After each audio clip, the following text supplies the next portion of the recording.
എല്ലാവർക്കും നമസ്കാരം. ഇന്ന് ഏലക്കയുടെ ഔഷധ ഗുണങ്ങളെ പറ്റിയാണ് പറയുന്നത്. ധാരാളം ഔഷധ ഗുണങ്ങളുള്ള ഒന്നാണ് ഏലക്ക. ശരീരത്തിന് വളരെ ഗുണം ചെയ്യുന്ന ധാരാളം പോഷകങ്ങൾ ഇതിൽ അടങ്ങിയിരിക്കുന്നു. രുചിയും മണവും കാരണം നൂറ്റാണ്ടുകളായി ഇന്ത്യൻ പാചക രീതികളിൽ ഇത് ഉപയോഗിക്കുന്നു. ഏലക്ക ഒരു മികച്ച മൗത്ത് ഫ്രഷ്നറാണ്. ഇത് കഴിക്കുന്നത് വായിലെ ഗന്ധം ഇല്ലാതാക്കാൻ സഹായിക്കും. വയറുവേദന അല്ലെങ്കിൽ മലബന്ധം കാരണവും വായിൽ ദുർഗന്ധം ഉണ്ടാകാം. ചെറിയ ഏലക്ക കഴിക്കുന്നത് ദഹനം മെച്ചപ്പെടുത്തുമ്പോൾ ഏലക്കയിൽ അടങ്ങിയിരിക്കുന്ന മൂലകങ്ങൾ വായുടെ ഗന്ധം നീക്കം ചെയ്യുന്നു.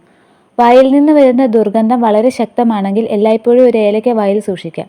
ലൈംഗിക ജീവിതത്തെ മെച്ചപ്പെടുത്താൻ ഏലക്കയുടെ ഉപയോഗം കൊണ്ട് സാധിക്കും. ശരീരത്തിന് ആവശ്യമായ എനർജി ഇതിൽ നിന്നും ലഭിക്കുന്നു. വന്ധ്യതാ പ്രശ്നം അനുഭവിക്കുന്ന ആളുകൾ ഇത് കഴിക്കുന്നത് ഗുണം ചെയ്യും. ഭക്ഷണത്തിന് ശേഷം പലരും ഏലക്ക കഴിക്കാറുണ്ട്. ഇതിൽ അടങ്ങിയിരിക്കുന്ന മൂലകങ്ങൾ ഭക്ഷണത്തിന്റെ ദഹനത്തിന് സഹായിക്കുന്നു. ഇതിനൊപ്പം അസിഡിറ്റിയിൽ നിന്നും ആശ്വാസം നൽകുന്നു. തൊണ്ടവേദനയുണ്ടെങ്കിൽ ഏലക്ക കഴിക്കുന്നത് ഗുണം ചെയ്യും. ഇത് കഴിക്കുന്നത് തൊണ്ടവേദനയ്ക്കും ആശ്വാസം നൽകുന്നു.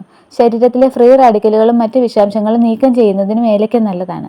ഏലം ഒരു സ്വാഭാവിക രക്തശുദ്ധീകരണമായി കണക്കാക്കപ്പെടുന്നു. ഈ ഒരു അറിവ് നിങ്ങളുടെ സുഹൃത്തുക്കളിലേക്ക് മാക്സിമം ഷെയർ ചെയ്യുക. പുതിയ വീഡിയോകൾക്കായി ഞങ്ങളുടെ ചാനൽ സബ്സ്ക്രൈബ് ചെയ്യുക.